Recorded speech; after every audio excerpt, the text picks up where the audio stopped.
Hello and thanks for logging onto this local edition webcast. I'm Eric Watilla. Following a dream, sharing with others, starting a small business, and simply relaxing.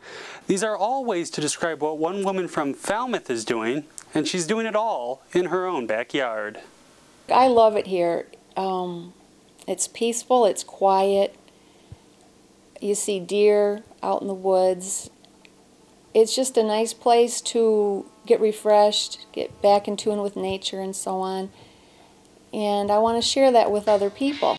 Deb Deemer lives on a farm near Falmouth in Missaukee County.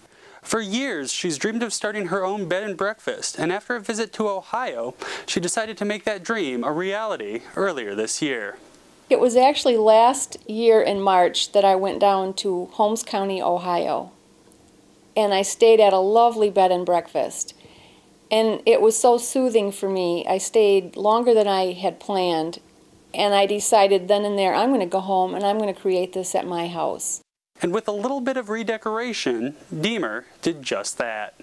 I started tackling my bedroom upstairs, which is very nice. It has a deck that faces towards the woods, very private, it faces away from the road.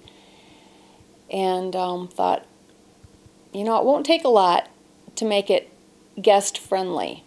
With a guest-friendly bedroom ready to go, it was time to welcome the first visitors.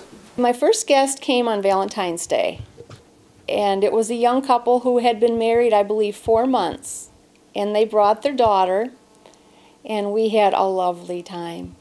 And Deemer said that while making some money from her bed and breakfast would be nice, lovely times like those she had with her first guests are the real reason for the business. My main goal is, like I said, I like people and I like to see them happy. I like to spread joy. There's enough hard things in life. You know, once a month you can just have a time out and have a fun little retreat. I think it's a wonderful thing. Now, Deemer mentioned that while her trip to Ohio inspired her to follow her dream of starting a bed and breakfast, her biggest inspiration was her grandmother. Deemer said she hopes to provide others with the sort of old-fashioned hospitality her grandma brought her. If you're interested in learning more about Deemer's bed and breakfast, you can log on to her website, grandmasplacebnb.com. Well, that's it for this local edition webcast. Thanks for logging on, and have a great day.